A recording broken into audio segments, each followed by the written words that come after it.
Hello, hello, and hello, and welcome back to Horizon Zero Dawn. And now I have made my decision. We're going to go see Erend.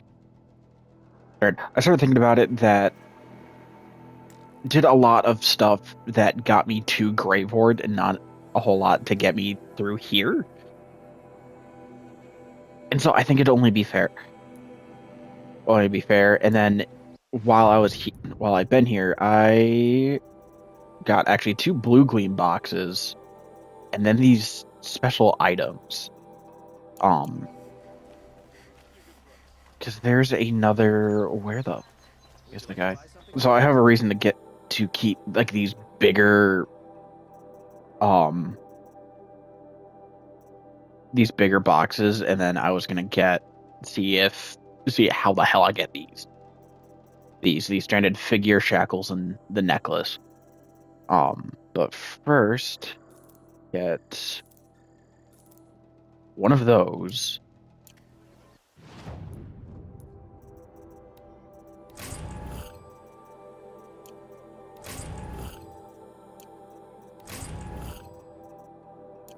Okay. Now how? Okay, Google. All their items are part of an Easter egg referencing the Kojima Productions game Death Stranding. The icon for each stranded item is a silhouette of Kojima Production logo Ludens. Okay, one's actually in the according to this, the necklace is actually in the grave hoard. Another one is, and the other two are found out later. Okay. Um, but I did also notice. Oh, never mind. I was gonna say I could have another reason to keep to keep lenses. Um, no, that stuff's actually dealt with. All right. I've spent already too much time on all of this and the Google searching, and we're gonna go see the king. Oh, hello. Data points.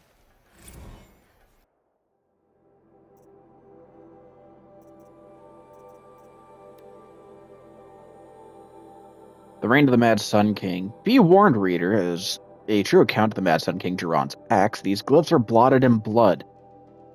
Truly, the savageries committed can barely be recounted. So pray to the cleansing sun for yourself and the teller of these tales. Else you'll learn the grievous wounds inflicted on foreign lands and the reaping of sacrifice, the Red Raids. For the Mad Sun King would order a whole generation cut from each village, so they might more willingly supply sacrifices, and be harder pressed to field fighting men on the next raid. The Utaro sought to appease these with gifts of grain were slaughtered in such number that upon the following harvest, the maize grew black and blue with the blood of the dead. Against the Oseram, the terror of the sun piled the corpses of their fallen up to the walls of their villages, so as kestrels might clamber upon the dead to enter. And in the valley of the barbarian Nora, terrors of the savage east, such savagery ensued that the trees were drooped with corpses hung as grim warnings. Should you wish to read the Mad Sun King's depredations against his own people, your curiosity will not go unsated. Within the accounts of the deaths of those sentenced to the Sun Ring, listed in such detail, you might think it reported by their own chattering skulls, once piled outside the city gates.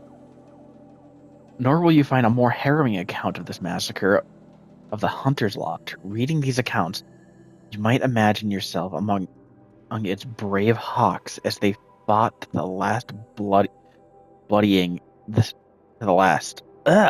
As they fought to the last, bloodying the sand from dawn till dusk, or perhaps in the crowds as they Losed behemoths careened through the stands, and with the crashing of wood and bone, all this crazed bloodletting did the mad Sun King take in with his pitiless glaze, or pitiless glaze.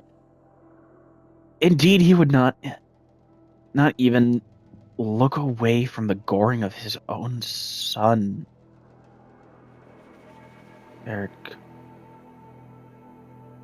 Fair-haired Katamon of the Dawn's Rising, so degraded and doomed for the crime of standing against his father. Avad had an older brother.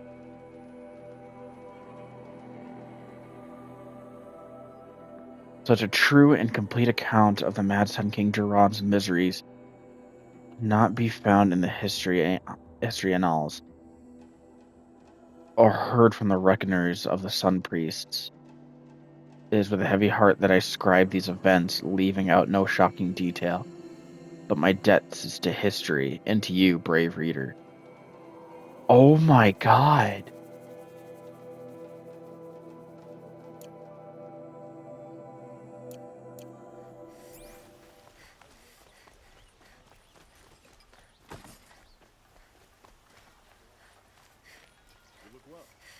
Huh.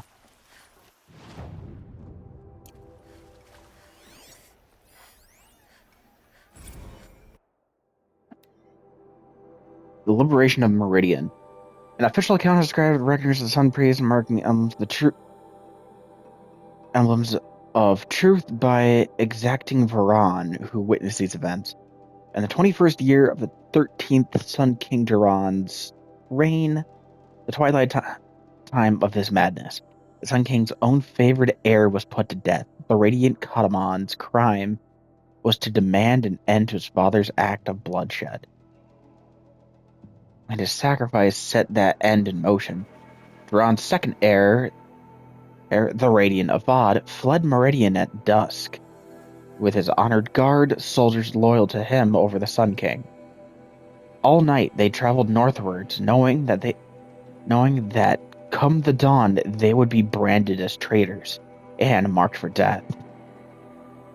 So it was that when Duran made the proclamation, they had already traveled far, and in time they did reach the edge of the Sundom and crossed into Oseram territory. For Avad was canny and planned to negotiate terms with the Oseram.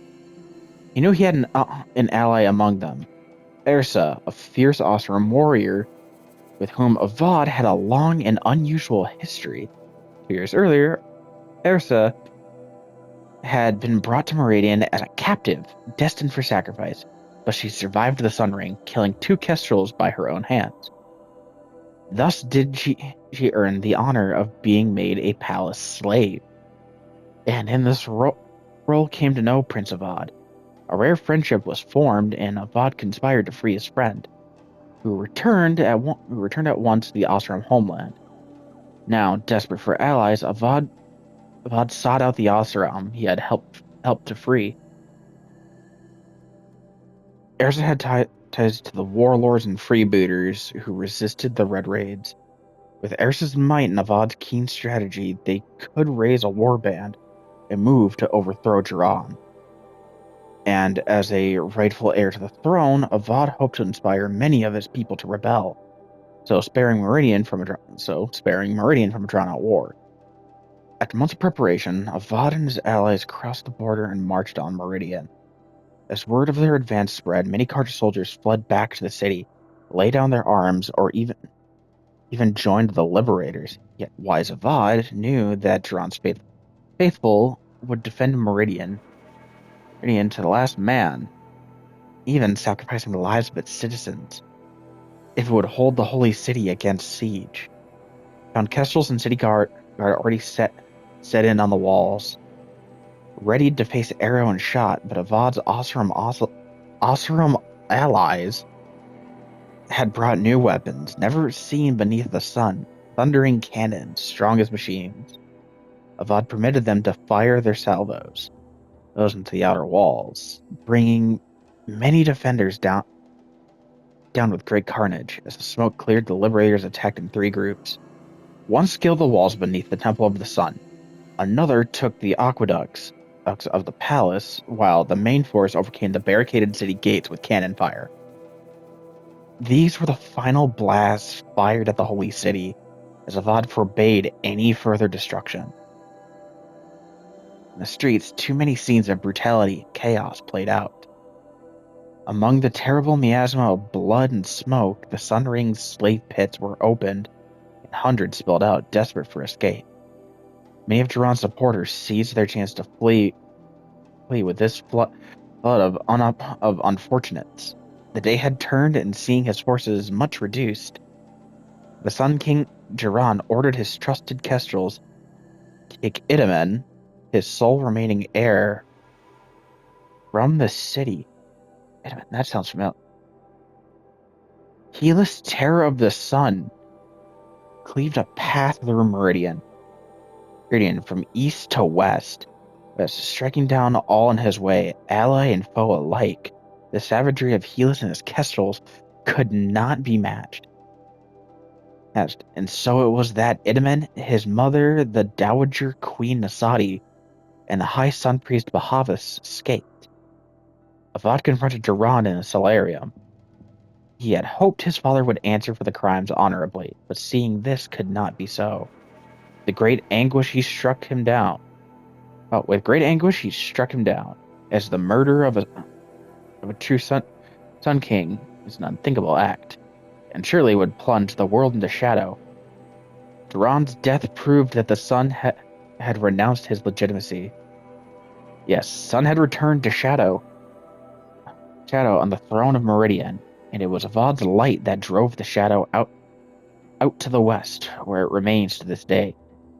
So was the cycle of things corrected. In this, the first year of the reign of the 14th Sun King, the Radiant Avad.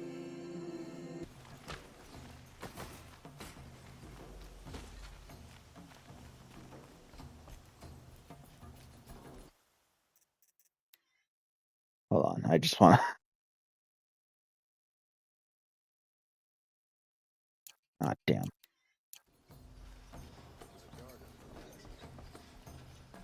Fun. Kind of a stupid thing. Oh, I have 3 blue gleam. That's all I have. Damn. Never mind. Greetings, Aloy. I am known as Blameless Marad. Please come with me. You're needed for an important consultation. What do you mean? Where's Erend? He's inside, attending the Sun King, where we should be, without further delay. Follow me, please.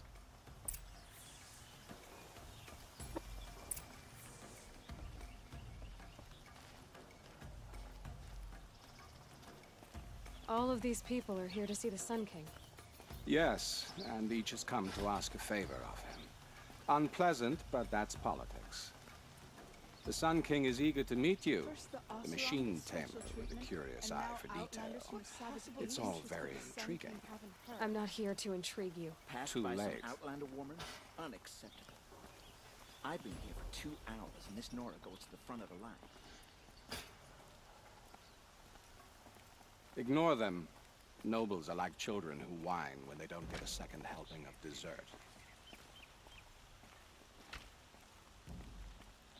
What's the Sun King like? The most important thing is what he isn't like. His father. I think you'll find him to be a reasonable man.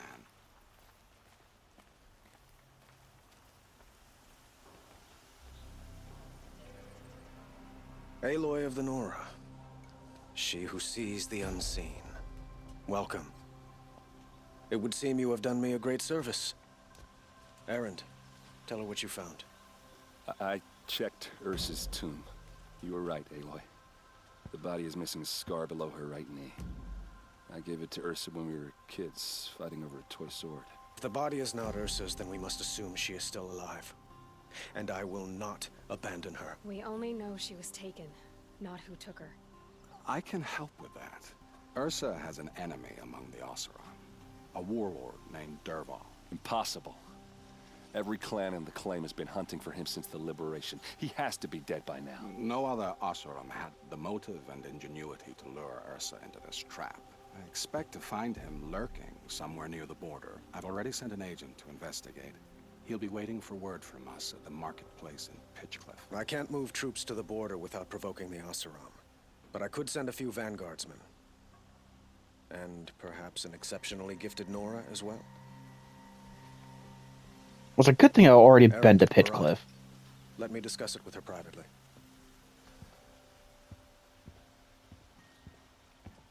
I hate to impose further after all you've done, but this is a matter of great importance to me. It sounds like Ursa means a lot to you. Without her Oseram vanguard, I would not have been able to liberate Meridian and end my father's brutal reign. Since then, it has been difficult to maintain peace between our tribes. But Ursa has a way of making her people see reason. So you see, I need her back at my side. And quickly. Who is Dervahl exactly? To understand Dervahl, you must first understand my father.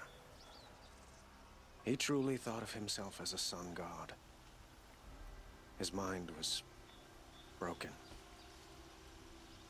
He believed that blood sacrifice would solve, well, everything. So he raided the other tribes for victims, especially the Oseram. Dervahl fought back. He crafted powerful weapons and rallied his people. My father responded with the ultimate cruelty. He captured Dervahl's wife and daughter and sacrificed them in the Sun Ring. So, why would Dervahl go to so much trouble to kidnap Ursa? He felt she betrayed him. She fought by his side until she realized he planned to raise Meridian and butcher its people. Then she came to me. Together, we stopped him and liberated the city from my father. Dervahl has spent every moment since trying to get revenge. Mostly on the other Oseram who fought with us. He made so many powerful enemies, I thought we'd seen the last of him. I was wrong. That that place that we went to, like from Pitchcliff, that was owned by Dervahl. Well, I remember that. The killers who attacked the Nora. I've discovered that they're a faction of Shadow Karja called the Eclipse. They're digging up ancient weapons, machines that corrupt and control other machines. They want to use them to strike Meridian. What you're saying echoes reports I've received from Murad, a Shadow Karja splinter group. Corrupted machines across the land. When will this attack come, do you know? I'm not exactly sure. Then we will do what we can to prepare. But in the meantime, Ursa is my highest priority. Please, help me find her. I'd like to ask you something about the Sundom and its politics. By all means. They call you a sun god who killed his own father in order to unite the tribes in harmony. Is any of it true? They say you can see the invisible, split an arrow at 50 paces, and tame machines at a glance. How much of that is true? It's not too far off. Well, I would like to unite the tribes in harmony, but you saw how many courtiers I have to deal with first. Maybe next week. Quite a place you've got here. You can almost see the little people below the mesa. You don't approve? Well, I have a secret for you. Neither do I. But we must be patient. Change won't come in a single sunrise. But will it happen at all, while men live in palaces? It might. Eventually. If people like you help me bring it about. Your politics seem very complicated. The Oseram are friends, but enemies too? I couldn't have liberated Meridian without the help of Ursa and her Oseram freebooters. Many of them have settled here. But the Ealdormen of the Oseram clans in the Claim have become jealous of their success. So have many Karja nobles. It's a volatile situation, especially given the fact that my father raided the Oseram for years. Ursa helps keep the peace, promising a future based on mutual gain. But some, like Dervahl, will never let go of their venom. What can you tell me about the Shadow Karja? What do they have to do with Ursa? They are remnants of my father's regime, holding out at the fortress of Sunfall to the west. Like him, they care only for domination, and seek to draw upon the power of the sun by spilling blood in its name. Since Ursa helped me take this city from them, they were perfect scapegoats. Dervahl knew this, of course, and planned it well.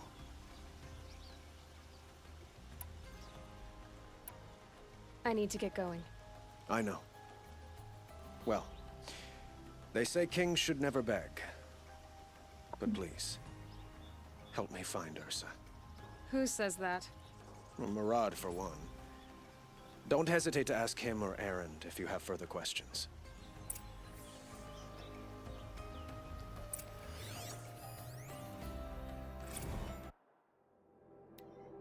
The founding of Meridian. We are Karja, and in us is the blood of those led by Ahriman from persecution and pursuit so long ago. Out of the far savage east we came guardians of a treasure greater than land or metal, the leaves of the old ones. Ahriman found the leaves in a ruin, picked out by a beam of sunlight, and he recognized at once their importance. Within was etched the first teachings of how to observe the sun, to recognize its guidance, and to understand the place of man. From out of the leaves came the first glyphs, the first writing, so our knowledge could last longer than voices. But when our forefathers offered to share this gift, they were driven out by those who had once called tribesfolk. These once feared to have the light of knowledge brought to bear on their ignorance, or were jealous of its power. And so began the long wandering of our people, trusting only that the sun would guide them and deliver them from their barbarian tribes. The path was hard and marked by the stones of families who fell along the wayside, even Ahriman's own. The persecution was unceasing. From without purpose, only the desire to debase and destroy. But the faith of the Karja was rewarded with a distant vision, a tower like a solid ray of the sun, holding on the horizon, flashing. Even as their enemies descended upon them, Ahriman followed the flight of the Glinthawks, leading his people through looming canyons and teeming jungles.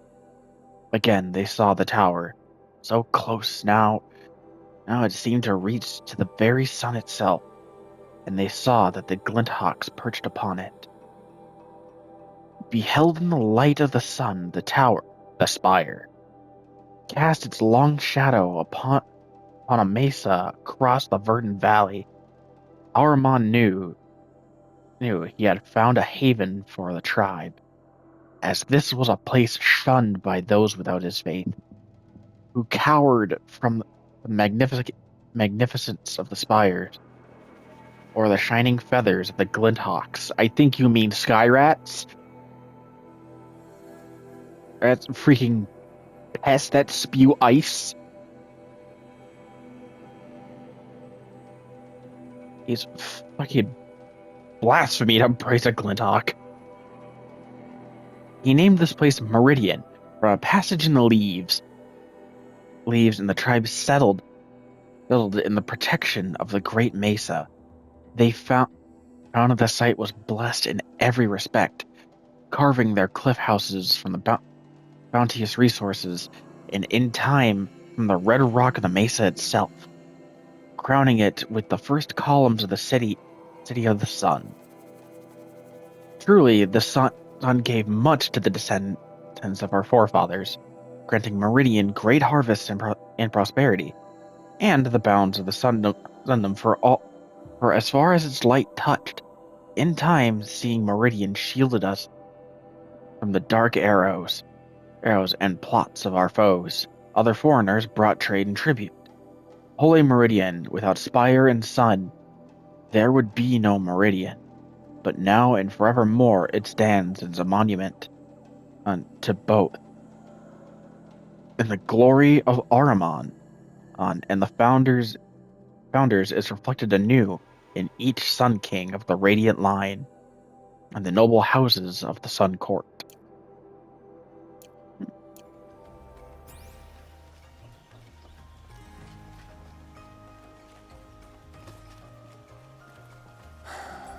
So, I thought Ursa was dead, and I thought Dervahl was dead. Dead doesn't seem to mean what it used to. Or maybe I'm just an ass. Whatever. All Or I know both. is that it's time to find my sister and get some payback. I hope Murad's guy grabs us a lead. Did Ursa ever tell you anything about Dervahl? We were both under his command for a while. Sort of. Helped him recruit an army to take out the mad Sun King. But then he got real creepy with Ursa. Needless to say, she wasn't interested, but he wouldn't let it go. Not to mention the fact that we realized he wanted to murder every Karja, not just the bad ones. Long story short, he's a grazer-licking dungbag. Avad seems committed to finding your sister. Yeah, those two got along. And some people say they shacked up, but I don't buy it. Seems a little skinny for her. Oh, okay, some bad images are forming in my head. Let's just focus on finding her. And kicking Dervahl's ass. I'd better go. Don't stand me up in Pitchcliff, okay? Ursa needs us. Aloy, how can I be of service? It's obvious that you're an advisor to the Sun King, but what is it you do exactly? Whatever is needed, of course. Are you always so evasive? It depends. You were right about Avad. He seems genuine. He is the Sun King. I serve him the best I can. What else would you have me say? Huh. Did you serve the last one as best you could, too? Well, I served him to his enemies. It was the best I could do for the Sundom. What did you do? Nothing I could be blamed for. Sounds to me like you're a spy. There are many helpful voices in the Sundom and beyond. I like to think of myself as a good listener. So why do they call you Blameless Murad? Well, it depends on who you mean by they, and what they might wish to blame me for. Talking to you is tiring. So they say. What will I find at the border? An outpost full of Oseram, most of whom want nothing to do with Dervahl. Still, he inspires great loyalty in those who fought with him against the last Sun King. He will not be caught alone. And don't forget, he is a master craftsman. Nothing delights him more than his dangerous toys. What makes you so sure Dervahl did this to Ursa? I don't care for sure or certain. I prefer likely or probably. How many Oseram are clever enough for this ruse? Capable of building the weapon you described? Who hate Ursa so? More than one? Not likely. Dervahl? Quite probably. Even if people think he's dead? That is surely another reason to be suspicious of certain words. I have to go. Then you must. All right, and then one more. the Sun Kings. Article of the Sun Kings. The founder Ahriman, who guided our forefathers from the shadows of the savage east into the fastness of the Mesa Valley, and who, reading the signs of sun and shadow, both delivered them to the site of Holy Meridian. And the bounteous Amavad, who oversaw the clearing and sowing of the royal maize lands, so that no one would walk in the sun's favor, that none who walked in the sun's favor should go hungry again, and who cut back the jewel, who will declaim the rich estate lands of the first houses of the Sun Court. The far-seeing Sadahin, who expanded the sun's dominion to the north, south.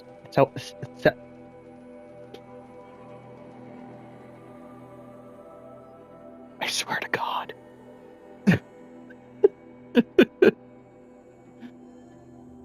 Expanded the sun's dominion to the north, south, and east, setting a gate at Bright Market. I swear to God. Setting a gate at Bright Market Harbor, and who before the sun at the highest proclaimed these lands would be known as the Karja Sundom. So by the light, it was good. Generous Juwadon,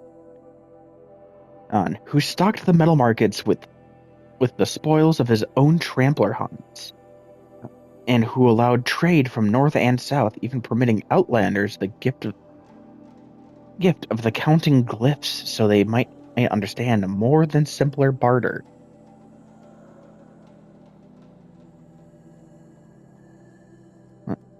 Zarvad, the Pilgrim Sun King, whose tower was raised to the top of the ridge of Vales, and who crossed the great waters of the daybreak, so the Sunda might extend even ever further.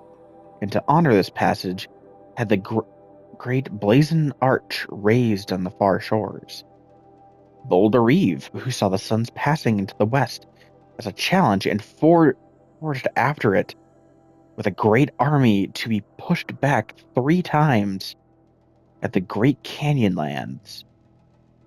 That would be known as the Dawns, until the 4th time his cohort broke through and were vanished in the lands beyond. What? Prudent Bossadid, who had the mantle of his fallen brother thrust upon him suddenly, who ordered the construction of the fortress of Sunfall, and the garrison at Blazon Arch, declaring the land beyond the Forbidden West where only the sun may go. Kuvadin, the Returner, who strove to bring civilization to the savage East, but returned after many strenuous endeavors, saying it was no longer fit for the people of the sun, and called for the building of the great towers and walls, so this wild land might be observed safely. Renan, the Firebird, who saw the Sundom suffer unprovoked attack from the Tanakh horde, and who, against the protests of his advisors, accompanied his army to confront them. Under the sun he claimed victory, though he was so greatly scarred he wore his blazoned helmet from that day. Nahasis, who was a hunter as much as a Sun King, and called for the proudest men of the noble houses to prove themselves in competition beneath the sun, and that those who felled the greatest machines would be situated as the first Sunhawk and Hawks of the Hunter's Lodge.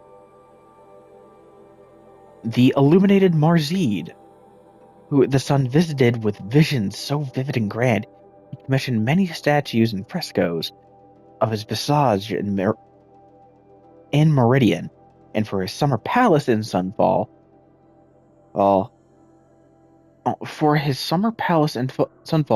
had the great citadel raised, where he remained painting until he took deathly ill from his own pigments. Havas, elder brother of Marzid, who decreed each family with a suitable male child should submit that child in service of the Sundoms, then depleted ranks. Oh, in service of the Sundoms, then depleted ranks, and had the artisans turn their attention from works of art to outfitting each soldier of the sun with the very finest armor, halberd, and bow. Jiran, who in his early years was a strong Sun King, defending the Sundom from the encroachment of other tribes and the derangement of the machines, but who became greatly addled and ordered the spilling of much blood in the sun's name, threatened to bring a twilight time upon us. Avad the Liberator.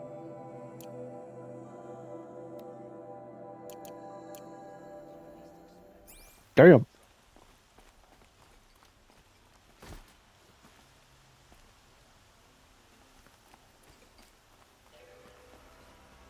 I'll say it. Everything is really pretty. That's the one thing I really love is that everything is just so ornate. Now, where does this go?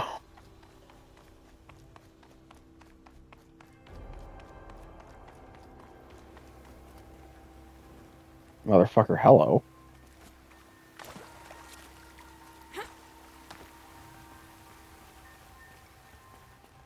Am I in the aqueducts?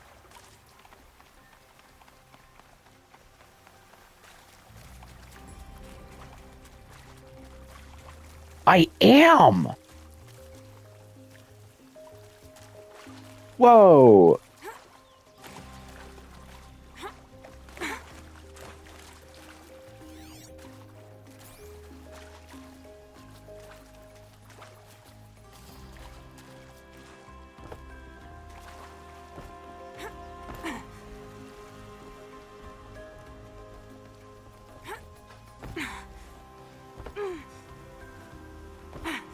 Oh, this is all the farther I can go.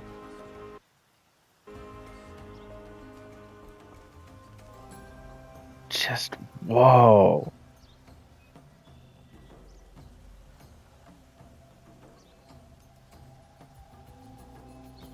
No, I can't lie. Freaking Meridian's awesome.